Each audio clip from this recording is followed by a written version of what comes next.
You keep trying to get it right, and you rehearse the conversations in your head, and you plan your tone and your timing and your wording, and you edit the texts 5 times before you send them. And you carry the pressure of always needing to be the strong one, the steady one, the safe one.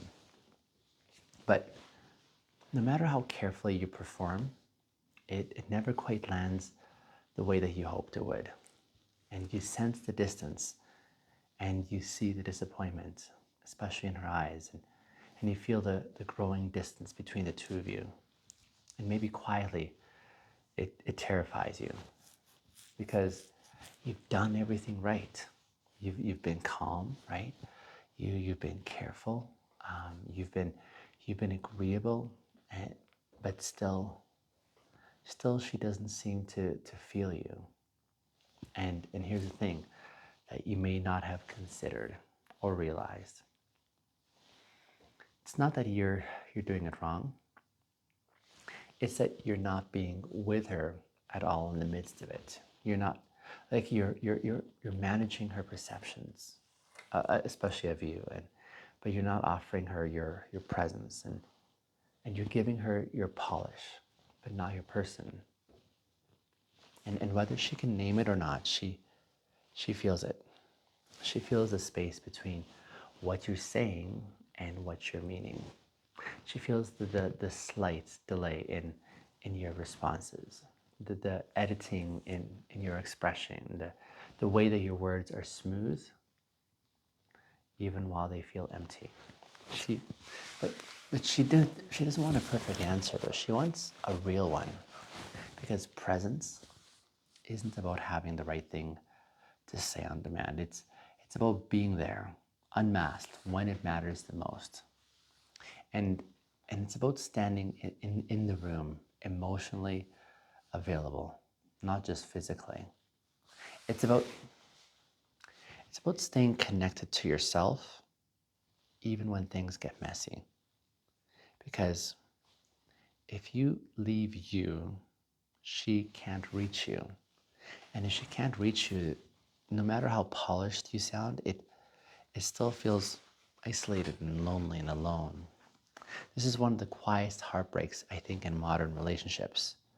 When two people who genuinely love each other, but the one is always slightly out of reach. Not because he's unkind, not because he's distant in the obvious ways, but because he's scared. Scared to be seen as too much, scared to disappoint, scared to reveal anything that might make her doubt his worth. And so he shows up in pieces. He shows up in the ways that he thinks she'll like the best. So he hides his mess. He swallows his fear. He forces a smile. And he calls this strength. He calls it maturity. He calls it love. But what he's really offering is a mask. And eventually she feels it. She's not with him.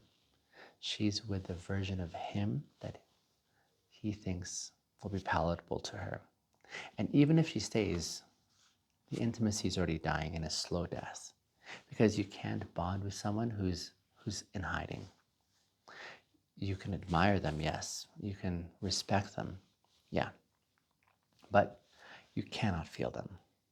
And connection is a felt experience. It's not a managed one. So if you've been trying to be the perfect partner, if you've been trying to avoid conflict and earn her trust that way, trying to prove your value by being endlessly agreeable and unshakably composed, you might be unknowingly creating the very distance that you fear in the first place.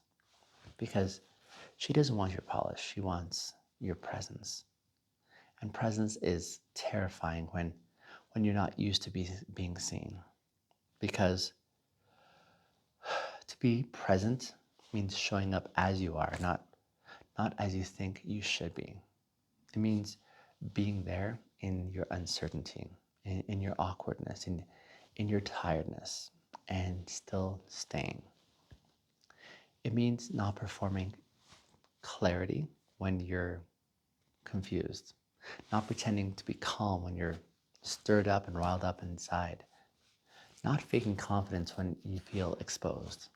See, presence is about truth, and truth is vulnerable, not because it's always dramatic or deep, but because it's real.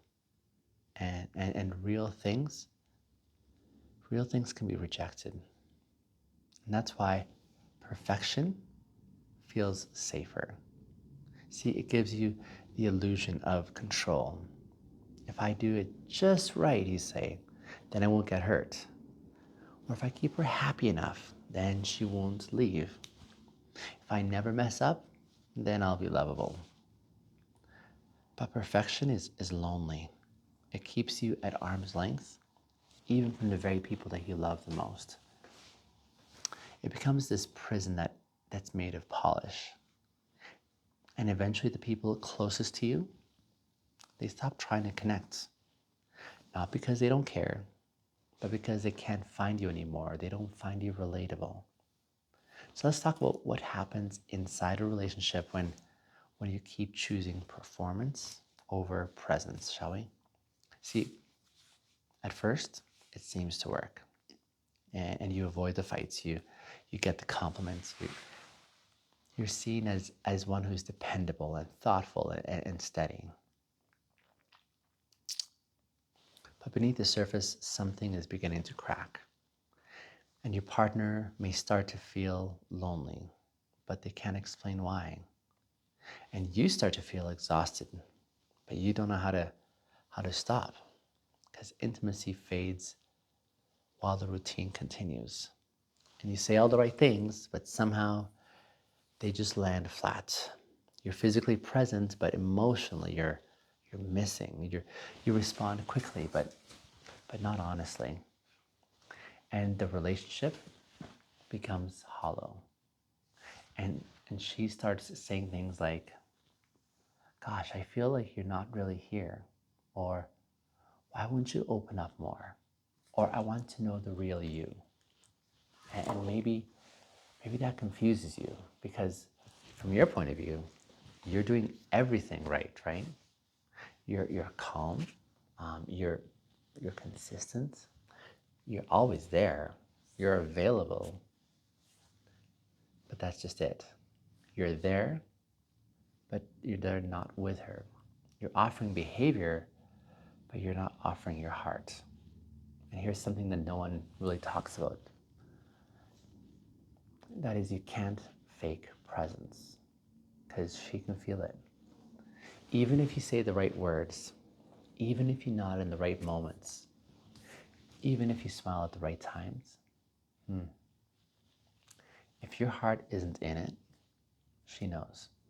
And she may not know how she knows, but she feels the flatness. She feels the disconnection, the energetic absence. And slowly she starts pulling back.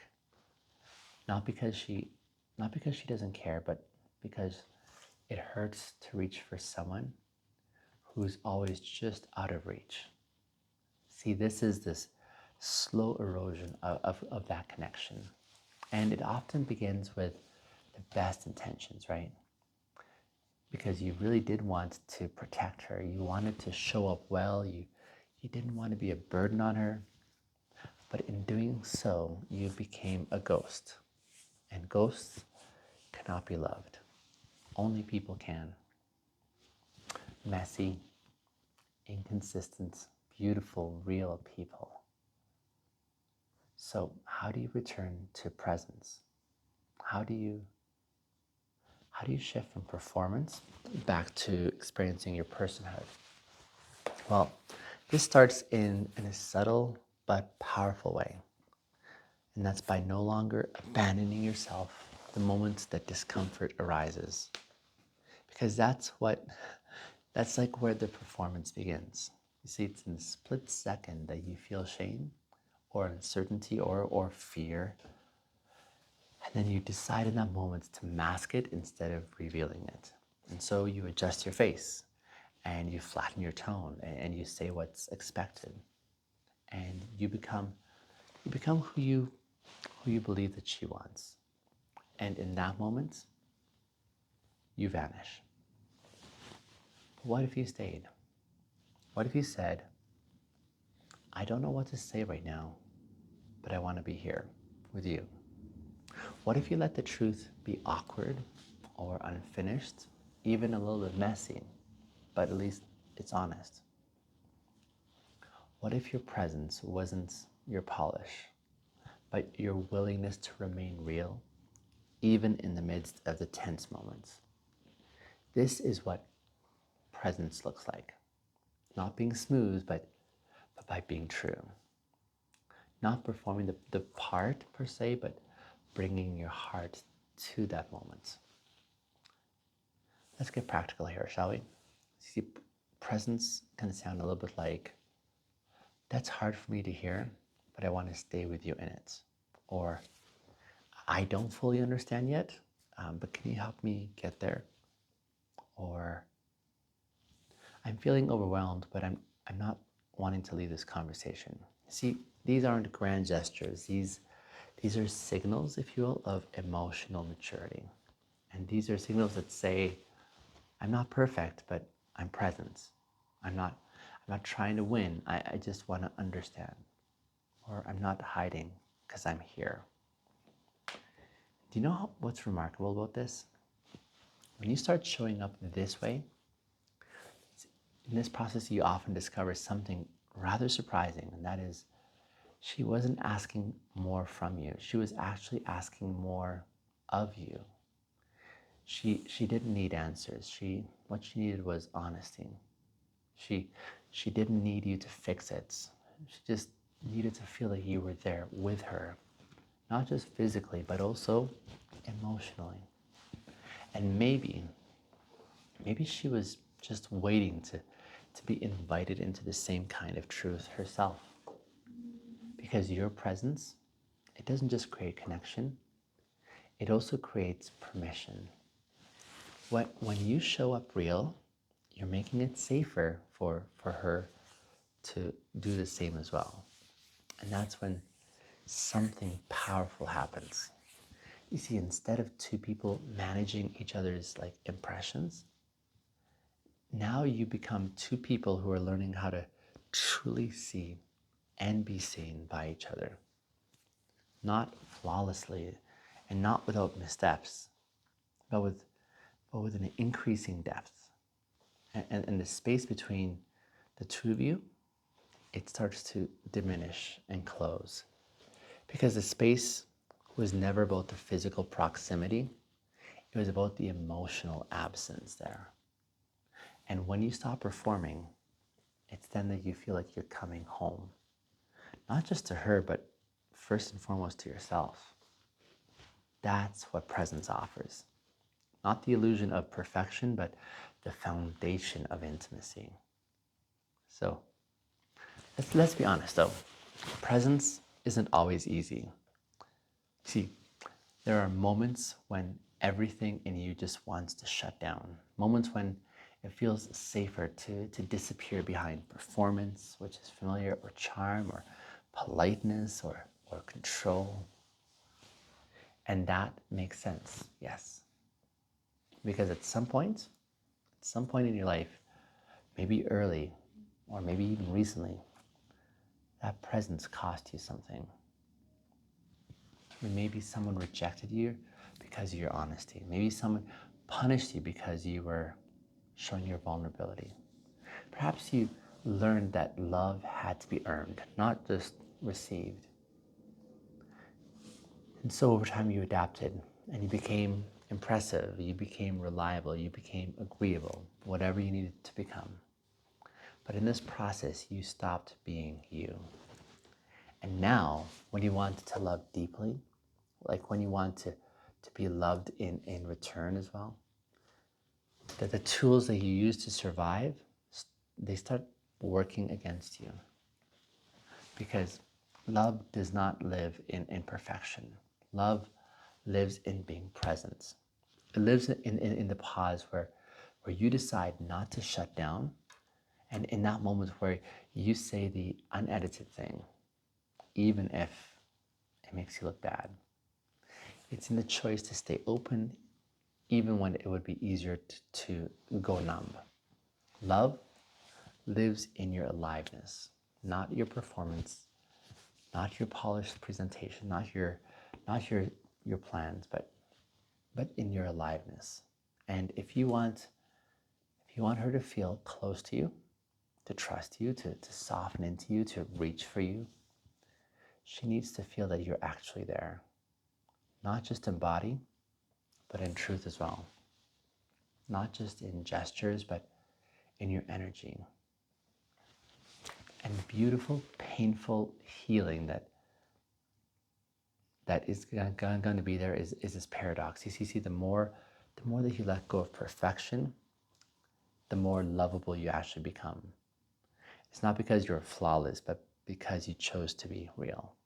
And real is what creates resonance. It's a currency that we appreciate today. So here's your invitation, not from her, but from life itself. Be present.